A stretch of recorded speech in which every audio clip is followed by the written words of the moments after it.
नमस्कार।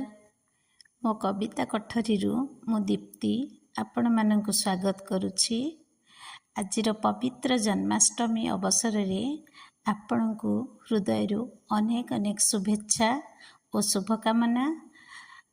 प्रभु समस्त को सुख शांति और आनंद रे रखंतु। आज मु आपण मानक गोटे कविता सुनाइबा पई जाउछि। से कविताटी जदि आपण मानक भल लगे तेबे लाइक शेयर और कमेंट करिया को भूलिबेनी। एबे आसंतु सुनिबा मोर कविता तुमे एक प्रश्नवाची। जानिछि तुम इच्छा रे सबु हेउछि। उषार आगमनी प्राची भागे रक्तिम आकाश विश्वासर उदित सूर्य स्पर्शरे आउ एक दिवस आयुषर डेणा जोड़ी हो जाउछि। तथापि किया मन अमानिया कौन गोटे हजिगला परि व्यस्त और विव्रत। जानिछि तुम इच्छारे पाइबा हजाइबार खेल चलछि एठी। केउठी जन्मित शिशु हराई बसे माँ को आउ किए बा बापा को। तुमे ही गढ़ी दियो भविष्यत। तुमरी इच्छारे भरी जाए कपालर लेखा आउ पापुलीर रेखा। तथापि काहेकि ए मन होई उठे एक विराट प्रश्नवाची।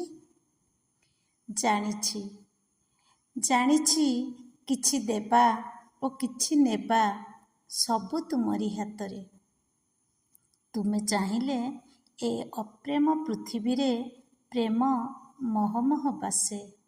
निदा घरे सुंदरी रजनीगंधा भली शरतरे पूर्णमीर चांद भली आउ बसंतरे कृष्णचूड़ार रंग भली।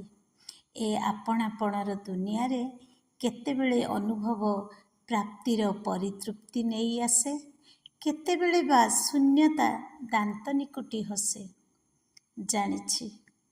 जानिछि तुम इच्छारे एठी तोला हुए छलनार बालीघर। जानिछि तुम इच्छारे एठी तोला हुए छलनार बालीघर।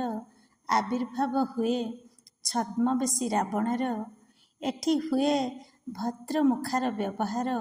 अकपट सरल मनरे सृष्टि हुए क्षत जहा केबे भी पूरण हुए ना। एठी आपणार लागुथिबा संपर्करे हठात भट्टा पड़ी जाए। एठी आपणार लागुथिबा संपर्करे हठात भट्टा पड़ी जाए। जानिछि एसबु हुए तुमरी इच्छारे। जानिछि एसबु हुए तुमरी इच्छारे। हेले काहेकि ए मन बुझी भी अबुझा हुए। जानिछि जे थरे चली जाए सेही अफेरा राइज को ताकू पाइबा आ संभव हुए ना। जे थरे चली जाए सेही अफेरा राइज को ताकू पाइबा आ संभव हुए ना। तथापि ए मन झुरे सेही आपणार मनीष मानंकु चिरदिन पाई लुहर सागर रे बुड़ी। तथापि ए मन झुरे सेही आपणार मनीष मानंकु चिरदिन पाई लुहर सागर रे बुड़ी। प्रभु तुमे एक विराट प्रश्नवाची। धन्यवाद।